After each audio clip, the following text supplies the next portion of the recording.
আফা হুকমাল জাহিলিয়াতি ইয়াবগুন।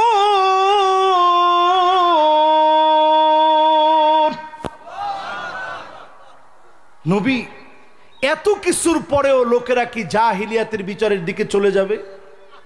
তার মানে কিছু বিচার হবে এমন, রাতের অন্ধকারে যেই লোকটা ওই জায়গায় ছিল না তার নামে গায়েবী মামলা হবে, 10টা 15টা মামলা হবে, কবরে চলে গেছে তার নামে পর্যন্ত মামলা হবে, ঠিক কিনা বলে? এইগুলা জাহিলিয়াতের বিচার। এরপরে 7 নাম্বার শোনেন, চতুর্দিক থেকে ফোন শুরু হয়ে গেছে। মনোযোগ আছে তো আপনাদের? আমি কিন্তু কোরআনের আয়াতে শুধু অনুবাদ কইতেছি। আপনি এখন আপনার অ্যাপসটা খুলেন, সূরা মায়েদা 49 আর 50 নং আয়াত সার্চ করে দেখেন, খালি অনুবাদ করতেছি, আমি কোন তাফসীর করতেছি না। এখন 7 নম্বরে আল্লাহ তাআলা বলেন, ওয়ামান আহসানু মিনাল্লাহি হুকমা, আল্লাহর হুকুমের চাইতে উত্তম আর কোন হুকুম হতে পারে না।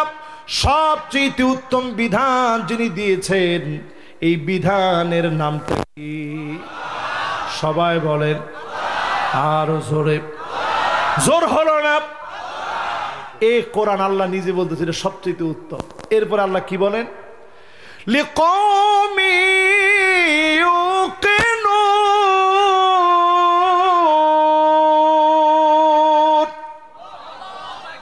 সবাই কোরআনের দিকে আসবে না। কারা আসবে? প্রবল বিশ্বাসী যারা হবে। সবাই মাহফিল করাবে না, করাবে কারা? প্রবল বিশ্বাসী হবে যারা। সবাই দিন প্রতিষ্ঠার জন্য বের হবে না, বের হবে কারা? প্রবল বিশ্বাসী হবে যারা। জোরে কোন আল্লাহু আকবার। ওইখানে হাদিস বলছিলাম কয়টা? 5 নম্বর হাদিস শুনেন আমার ভাইরা। আল্লাহর হাবিব বলেন, লা তাকুমুস সাআতু, এই দুনিয়া ততদিন শেষ হবে না, ইল্লা আলা হুসালাতিম মিনান নাস, আপনি পথে পথে খুঁজবেন, ভালো লোক খুঁজে পাওয়া যাবে না। অধিকাংশ লোক মুনাফিকি দিয়ে ভরা, আমানতের খেয়ানত, কথায় কথায় মিথ্যা, ঝগড়া লাগলেই গালিগালাজ করবে, ঠিক কিনা বলেন? ভালো লোক এখন নাই সমাজে, আছে?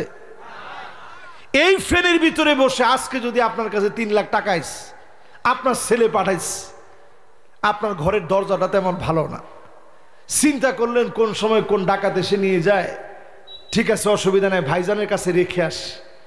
তার দরজায় গিয়া 10 বার আপনি পাড়া দিবেন আর চিন্তা করবেন, আল্লাহ দিলে তো পরের দিন টাকা পাবো, কোনো বিশ্বাস নেই। ওমা ঠিকও তো কয় না।